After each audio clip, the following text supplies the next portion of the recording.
Kami dari kelas 5 kelompok 9. Saya Muhammad Raditya Saputra. Saya Muhammad Wardi. Saya Salsa Modeo. Sini saya akan bersama teman-teman saya mempresentasikan profil jalan melintang. Pertama-tama kita masuk ke latar belakang.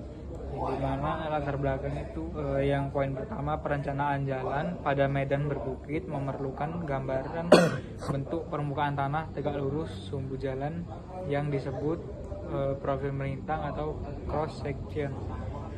Yang poin kedua, profil melintang menjadi dasar perhitungan galian dan timbunan, lebar badan jalan, kemiringan lereng, serta desain drainase. Kajian ini disusun dari peta topografi jalur atau jalan pintas skala 1:25.000 pada titik tinjauan B, lokasi dengan perubahan elevasi yang signifikan. Tujuan dan manfaatnya yaitu tujuan menjelaskan konsep dan fungsi profil melintang jalan, menentukan elevasi tanah di titik tinjauan B via interpolasi kontur, menggambarkan profil melintang dalam grafik jarak dan versus elevasi, menganalisis topografi untuk kebutuhan gajian dan timbunan. Manfaatnya memberi pemahaman cara pembuatan profil melintang dari peta kontur, melatih penerapan konsep interpolasi elevasi, menjadi bahan pertimbangan awal perencanaan konstruksi jalan pada medan berkontur, khususnya pekerjaan tanah, cut and fill. Dasar teori yang pertama, profil melintang, irisan permukaan tanah tegak lurus sumbu jalan pada suatu titik atau station, berbeda dengan profil memanjang. Yang kedua, garis kontur, menghubungkan titik-titik elevasi sama. Kontur rapat menandakan medan curam. Interpolasi linear, elevasi di titik di antara dua garis kontur dihitung sebanding dengan jaraknya ke tiap garis. Metodologi, data dan alat. Yang pertama, peta topografi jalur jalan pintas skala 1:25.000. Kedua, memuat garis kontur, grid koordinat, jalur rencana jalan, dan titik tinjauan B. Ketiga, alat penggaris, skala, dan alat tulis. Yang keempat, perangkat lunak, pengolah gambar, dan angka untuk interpolasi dan pembuatan grafik profil. Lokasi dan jalur tinjauan, yaitu jalur jalan pintas membentang dari utara ke selatan, area pemetaan, melewati medan dengan kontur rapat, menandakan topografi berbukit. Titik tinjauan B berada di segmen selatan pada kotak merah, pada daerah dengan perubahan elevasi tajam. Lokasi ini dipilih karena representatif untuk pembuatan profil melintang.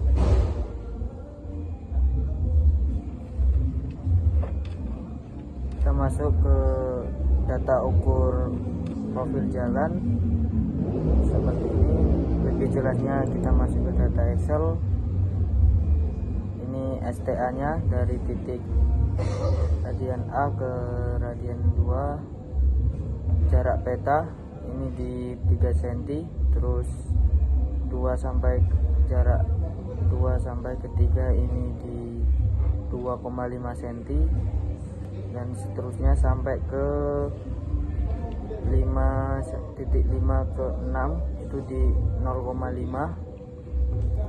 Nah, elevasi awalnya itu di 134 dan elevasi akhirnya di 131. Seterusnya kita cari di peta yang sudah di print di A3 yang sudah diberikan oleh dosen sampai elevasi awalnya ini kan 5 sampai 6, berarti elevasi 161 ke 165. Nah, untuk mengetahui panjang lintas skala ini saya di skala 1:1500, ini pakai rumus ini.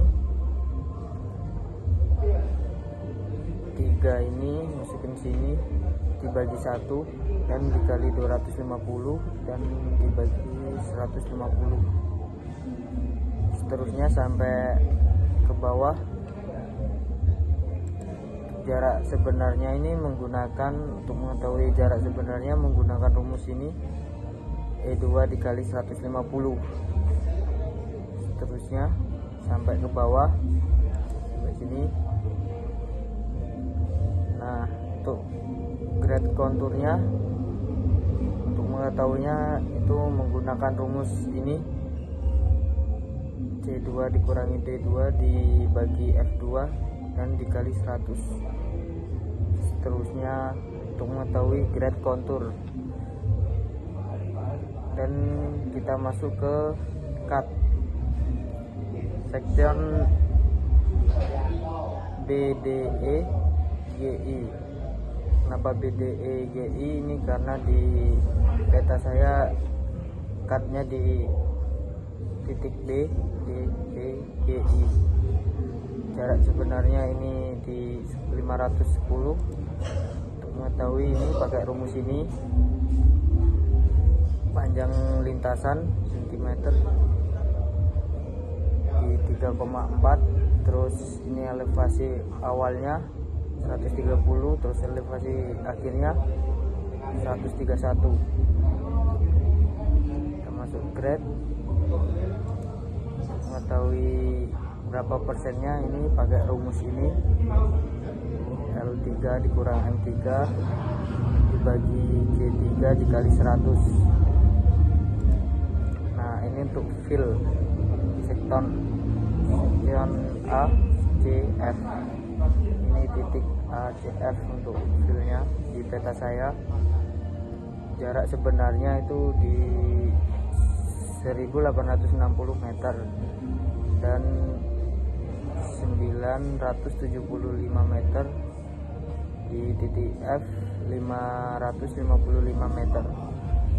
Untuk panjang lintasan di satuan sentimeter itu 12,4 sama. Ini elevasi awalnya sama di 132 sampai elevasi akhir.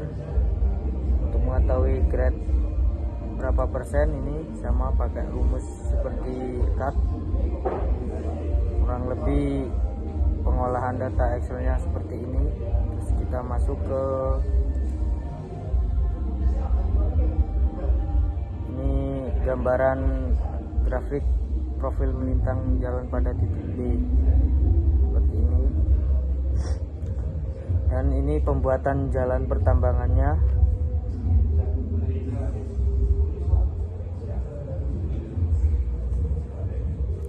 Ini titik A, ini titik B, ini lokasi tambangnya, dan ini pengeluarannya. Kenapa saya memilih jalan seperti ini? Karena saya menghindari dari tebing-tebing seperti ini, karena saya kira kalau ngelewatin tebing-tebing itu kemungkinan longsor. Tapi saya buat jalan seperti ini tuh agak curam lah ibaratnya, karena banyak memotong bukit-bukit, terus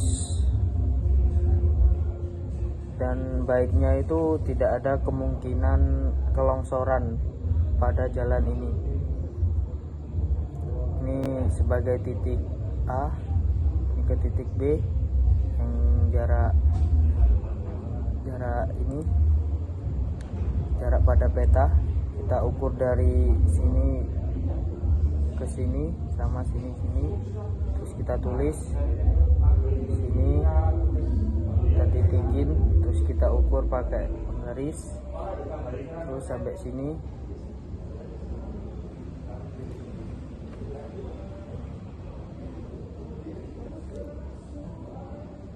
Nah, ini profil jalan melintangnya. Ini kayak grafik.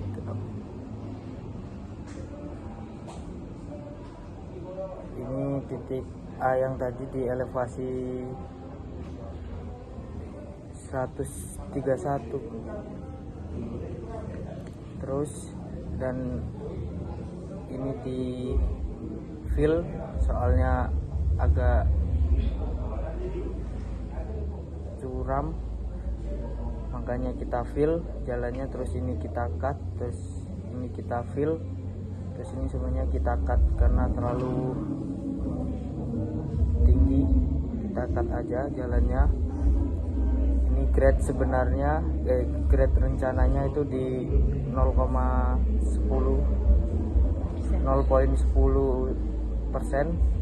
dan cutnya di 0,20%, di fillnya 0,20%.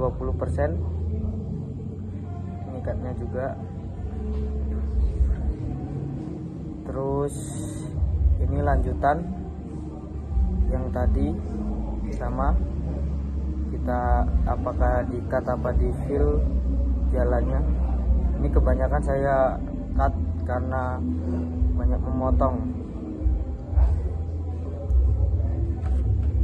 Pembahasan grafik profil melintang memperlihatkan bentuk lembah V-shape dengan titik terendah tepat pada as jalan rencana elevasi kurang lebih 81,5 meter. Elevasi tanah meningkatkan relatif simetris ke kiri dan kanan hingga mencapai sekitar 92 sampai 93 meter pada jarak 25 meter dari as jalan dengan beda tinggi 11,5 meter. Badan jalan berada pada posisi cekungan atau lembah, memerlukan pekerjaan timbunan atau fill di bagian tengah dan galian cut pada lereng di kedua sisi. Kemiringan melintang yang cukup curam perlu diperhatikan dalam desain talut dan sistem drainase agar tidak terjadi longsor maupun genangan air. Untuk kesimpulannya, poin pertama, profil melintang di titik B berbentuk lembah V-shape, elevasi terendah kurang lebih 81,5 meter pada as jalan, tertinggi 92 sampai 93 meter pada jarak 25 meter. Poin kedua, beda tinggi penampang sama dengan 19,5 meter, menunjukkan medan cukup curam di sekitar titik peninjauan. Yang ketiga, diperlukan pekerjaan timbunan pada badan jalan dan galian pada kedua sisi lereng, disertai perhatian pada stabilitas talut dan drainase. Untuk saran, lakukan pengukuran langsung di lapangan menggunakan total station atau waterpass pada titik tinjauan. Data pada kajian ini masih bersifat interpolasi dari peta kontur skala kecil. Dan terakhir, buat profil melintang pada beberapa tinjauan lain di sepanjang jalur agar perencanaan galian dan timbunan menyeluruh sepanjang trase jalan. Sekian. Terima kasih presentasi dari kelompok 9. Wassalamualaikum warahmatullahi wabarakatuh.